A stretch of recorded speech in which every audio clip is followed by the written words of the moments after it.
Bonjour tout le monde, j'espère que vous allez bien, que vous avez la forme. Aujourd'hui, on se retrouve du coup finalement dans une analyse stratégique d'emailing, cette fois d'un infopreneur donc Théo Rossi, un excellent copywriter, pour moi un des meilleurs copywriters. Heu, j'ai longtemps appris pendant au moins 2-3 ans le copywriting totalement en anglais.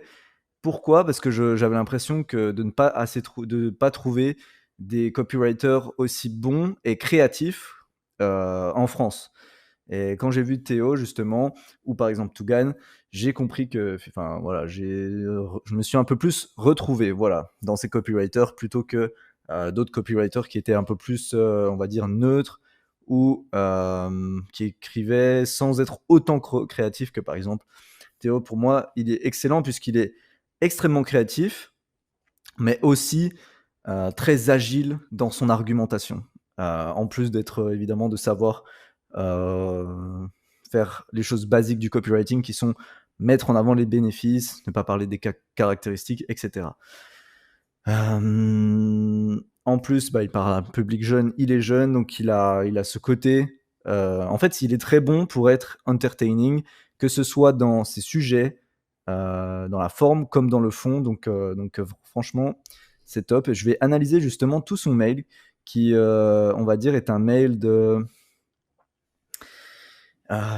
cette fois sur un angle de complot, théorie du complot, on va dire, mais pas forcément théorie du complot, mais très axé sur la peur.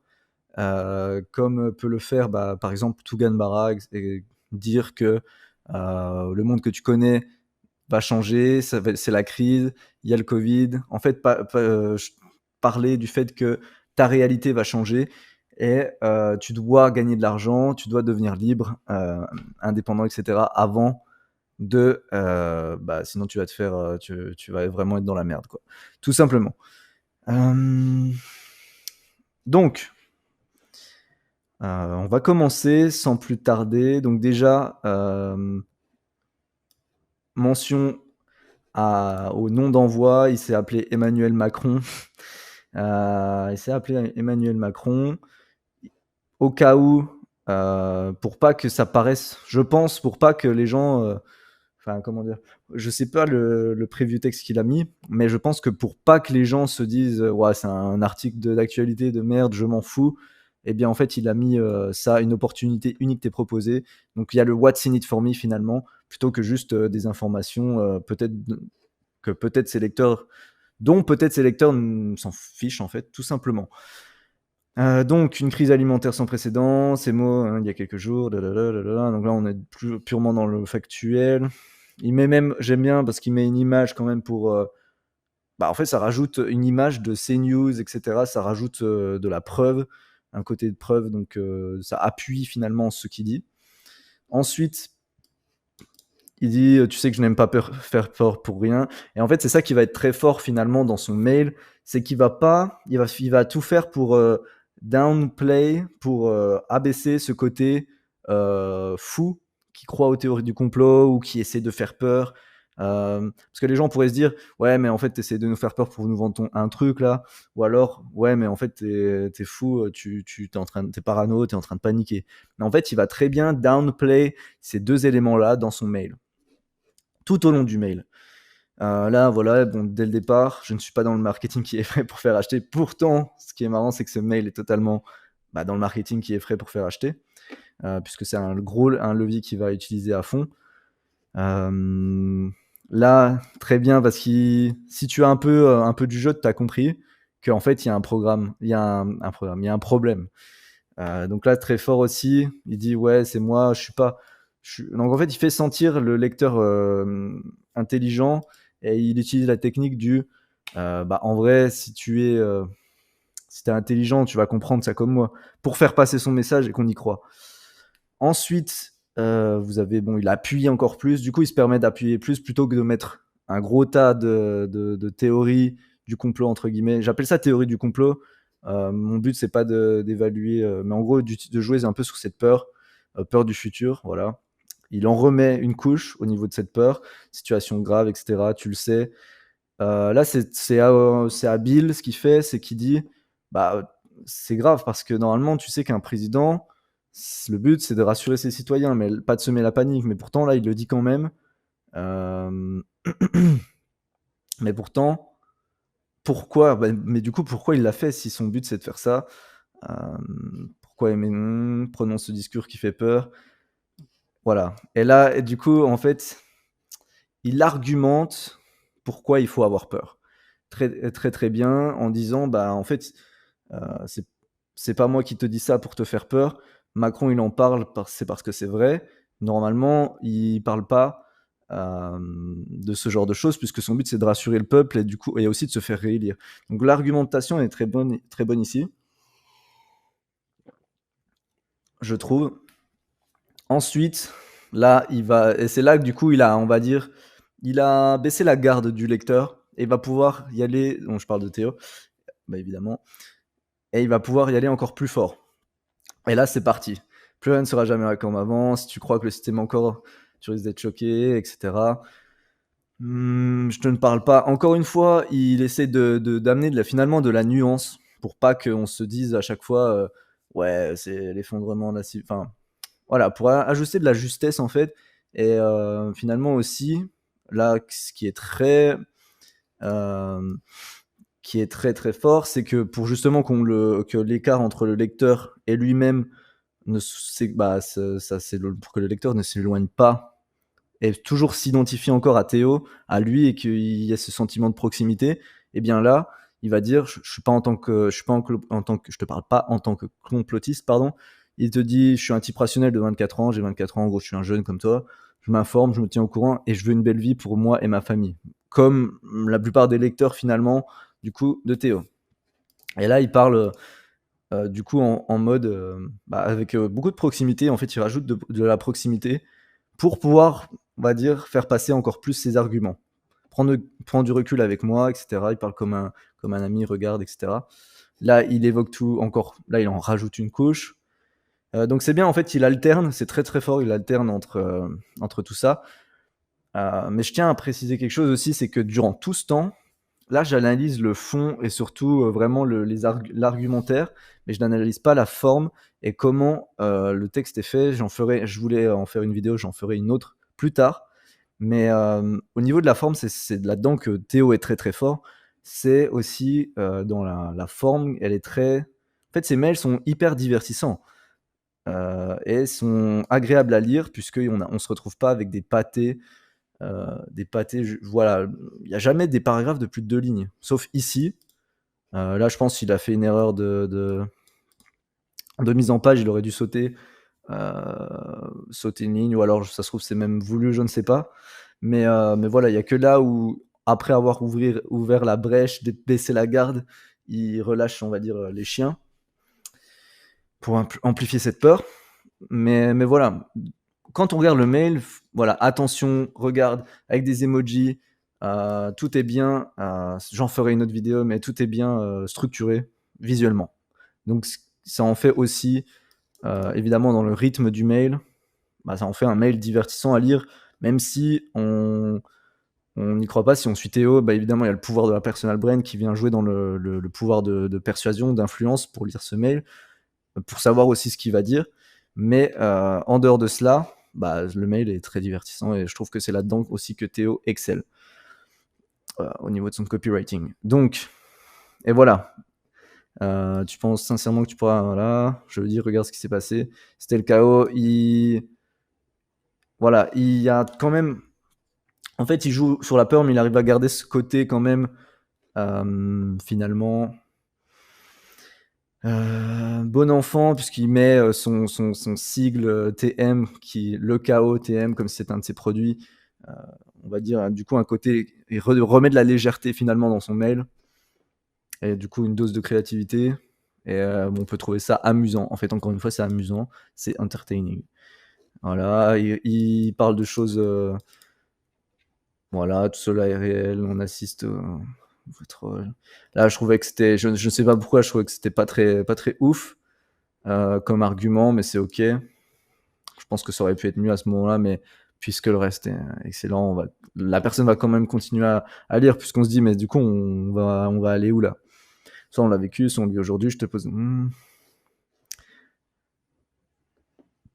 Donc là, il dit: «Bon, voilà, encore, prends conscience», il rejoue sur la peur. Le tout, laisser des familles mourir enfin. Là, voilà, il expose finalement le jugement dernier, on va dire. Vraiment, concrètement, qu'est-ce qui va se passer plutôt que de dire: «Tu devrais avoir peur». Il dit: «Bah, imagine, l'État, il va faire ça, il pourra plus rien contrôler et cetera. À toi» et très fort parce qu'il met: «À toi de juger. Moi, je dis ça comme ça». Donc c'est très fort aussi, je trouve. C'est bien qu'il ait mis ça plutôt que de dire: «Bah, c'est comme ça que ça va se passer» et qu'on puisse se dire: «Bah, non, tu déconnes» et du coup, il y a toujours ce il garde cette proximité finalement. Je m'organise de mon côté. Encore une fois, il rajoute de la nuance. Il se positionne de façon nuancée en disant: «Moi, je suis pas un pro». En gros, voilà, il s'éloigne pas. Encore une fois, il évite de s'éloigner. Il fait en sorte de ne pas s'éloigner de son lecteur en disant que bah, c'est pas un pro, qu'il est pas à fond là-dedans dans ses théories, etc. Juste que lui, bah, en fait, il va faire de l'argent, bah, comme on va le dire. Et là, seulement, quand j'écoute, quand je regarde, quand j'analyse les mouvements et que je connais ça, c'est très pertinent, je trouve. Là, bah, je pense que c'est même, je pense il le pense lui-même. Voilà, c'est pas juste un argument de vente fait pour vendre, mais je trouve que c'est là, il remet un côté rationnel, son côté rationnel que du coup, sur lequel son lecteur peut aussi s'appuyer. Donc très intéressant. Je prends action dès maintenant. Attends, ne pas me faire baiser. La chose que je fais et là, il introduit la solution au problème. Et là, c'est parti. 50%, il introduit les bénéfices, il gagne de l'argent tous les jours, il se protège de l'inflation et de l'interventionnisme, nanana. Il explique aussi ce qu'il veut dire. Euh, les bénéfices, je me sers évidemment des gains pour réaliser, pour voyager et kiffer, mais aussi pour commencer à préparer le terrain. Enfin voilà, très très très intelligent. Je fais ça. Là, il parle de lui-même, mais il essaye pas de dire ah tu devrais faire ça, la solution c'est ça. Juste il dit moi je pense ça, je pense qu'on est vraiment dans la merde. Moi je fais ça, tu fais ce que tu veux. Tu fais ce que tu veux mec. Mais en réalité bah évidemment il met tout ça sous les yeux. On va le voir ensemble. Pourquoi concrètement ça veut dire là il explique son système. Il relie ça encore une fois à tout le contexte qu'il a mis avant au niveau centré autour de la peur. Ça veut dire faire tout ce qu'il faut quand il le faut pour ne pas crever et se voilà, dois-je te rappeler, il rappelle l'argument du président lui-même, bah voilà, lui-même.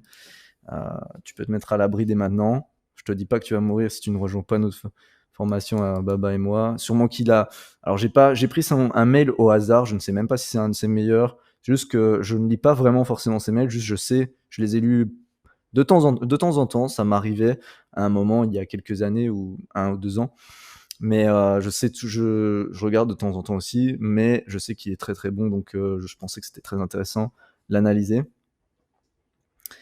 Mais bref, je te dis pas que tu vas mourir. Très honnêtement, tu fais ce que tu veux. Encore une fois, il est en mode: «Je mets ça là, tu fais ce que tu veux», donc pas mal, c'est très fort puisque du coup, il essaie pas de forcer la vente, de pousser, de forcer quelqu'un à acheter entre guillemets ou en tout cas, il laisse cette impression, il est purement dans l'influence.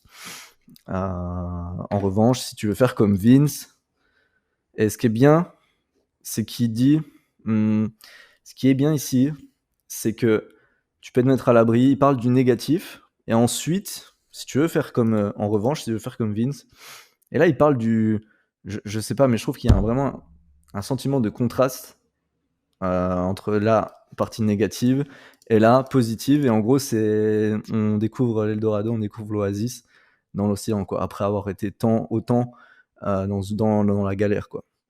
Tous les témoignages très persuasifs qui sont les uns. Alors qu'ils étaient sceptiques comme toi au départ et qu'ils se disent tu peux en répondre. Alors quoi? Alors là, j'ai pas compris. Tu peux en répondant directement à ce. Alors là, j'ai pas compris. Alors qu'ils étaient sceptiques au départ. Peu importe, bon, je vais passer. Tu peux Arco, ils étaient sceptiques comme toi au départ et qu'ils te disent maintenant de les rejoindre. Ah d'accord, tu peux les rejoindre, OK, bon. La formation va être relancée officiellement pour le et là, c'est parti. Et là, il fait un ancrage du coup de prix. OK, la formation est relancée, donc la formation elle coûte 1 400, c'est mort, 1 400 c'est trop cher. Là, je me mets à la place du lecteur. Oui, le prix augmente, c'est tout à fait logique. Ouais, voilà, tu vois, mec, c'est cher, c'est comme ça, hein. Si tu veux payer moins cher que tout le monde, c'est-à-dire, OK,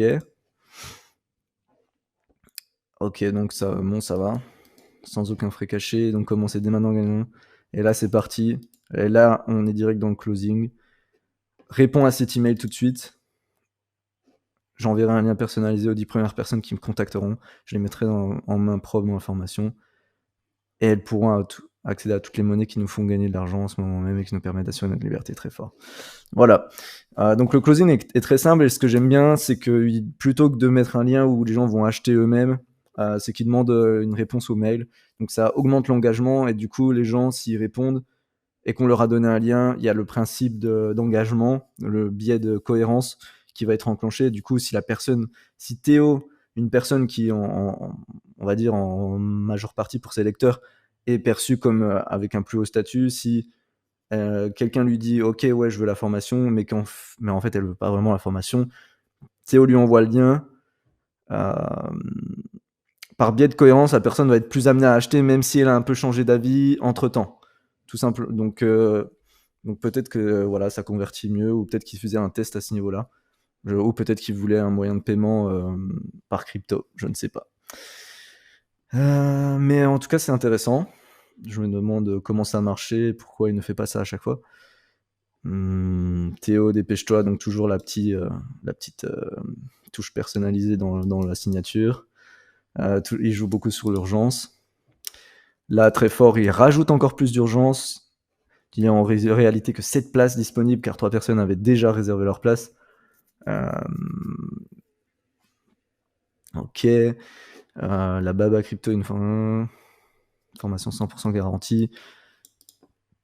Là, son but, c'était de closer et de capitaliser sur, au final, tout ce qu'il venait de faire avant et de ne pas endormir les gens avec sûrement des garanties, des détails comment dire, qu'il a sûrement déjà dit dans les mails précédents, en fait. Là, il rajoute de l'urgence. Là, c'est bien parce que du coup, voilà, ça, c'est un peu un texte c'est cool, ça rassure la personne, mais c'est un peu, ça endort et ça dévie l'attention de la peur, l'urgence, etc. Du coup, il en rajoute. Encore une fois, des gens m'écrivent au moment même où tu lis ces lignes, fais vite. Je clique sur répondre à cet email et je réserve ma place. Bon, ça fait un peu, j'aime bien parce que c'est marrant de la part de Théo, ça fait un peu mail B2P, mais business to pigeon, mais euh, il a mis, enfin, mais ça a son mérite quand même, je trouve. Et là, là, c'est bien aussi, il rappelle encore une fois, bon, bah, pour les gens peut-être un peu plus sceptiques ou qui ont oublié, ou enfin, qui ont perdu de vue justement le fait que c'est le président de la République, c'est pas juste lui qui essaie de lui vendre une formation. Boum, il dit, bah, c'est le président de la République qui l'a dit, tu veuilles ou non, c'est déjà là, c'est comme ça, faut l'accepter. Et nous l'avons vu au début, il dit bah ouais, c'est pas normal, c'est vraiment quelque chose d'anormal, c'est une situation particulière, etc., etc. À ton avis? Je pense que ça, c'est des arguments qu'il avait avant, peut-être qu'il aurait voulu mettre en haut, mais il fallait qu'il enchaîne. Des fois, c'est comme, enfin, dans le copy, je pense que, enfin, moi, ça m'arrive en tout cas. On veut mettre plus d'arguments, mais il faut quand même faire avancer. On a peut-être plein d'arguments, mais il faut mettre l'essentiel et avancer et faire avancer l'argumentaire global. Donc je pense que ça, il l'a mis en PPS pour rajouter plus d'arguments au cas où. Mais c'est très bien. Et encore une fois, il reclose ici. Et répond à cet email maintenant. Pour les gens qui ont lu le PS mais qui ne sont pas passés à l'action, il remet son closing. Voilà. Encore une fois, à toi de voir, etc. Mais voilà, ça va clôturer du coup l'analyse de cet email. J'espère que ça vous a plu. Je suis aujourd'hui plus focalisé sur l'e-commerce personnellement, même si Je suis toujours pris de passion par les emails, par le copywriting en général, soit email ou page de vente, bah, pour les infopreneurs, puisque c'est pendant une longue période ce que j'ai fait. Je travaille encore avec des clients dans ce milieu, dans une seulement évidemment avec une sélection de clients, puisque mon but c'est de faire grossir mon agence toujours plus. Mon focus aujourd'hui c'est mon agence. J'aime toujours faire du copywriting quand même pour les infopreneurs quand c'est des sujets qui me plaisent. C'est soit parfois ça m'arrive pour des connaissances de connaissances, ou des gens dans mon réseau. Je ne recherche pas vraiment de mission à ce niveau-là, mais voilà. Donc c'est toujours quelque chose que j'ai envie de continuer à développer. Je vais faire aussi des comment dire? Je m'engage aussi finalement à analyser des mails d'e-commerce, même si je trouve que du coup, bah, c'est beaucoup moins riche puisqu'il y a beaucoup moins d'argumentation. C'est un produit simple et où l'argumentation va être faite sur les pages produits à la limite, et c'est surtout un travail de branding qui va être fait également. Donc c'est pour ça que ça me passionne ce genre de mail, puisqu'il y a tout un argumentaire et cetera. Il y a beaucoup évidemment, un infopreneur a beaucoup moins de pouvoir et c'est pas les mêmes, on parle pas aussi aux mêmes personnes. Donc voilà. Bref, j'ai fait, on va dire, la mission de cette vidéo. Je vais pas m'étaler sur la philosophie du copywriting. En tout cas, c'était un plaisir d'analyser ce mail. Dites-moi ce que vous en avez pensé en commentaire, heu, mais aussi, bah, mettez un like, abonnez-vous, partagez cette vidéo, pour ceux qui voudraient développer leur acuité, de copywriter ou, de marketeur tout simplement.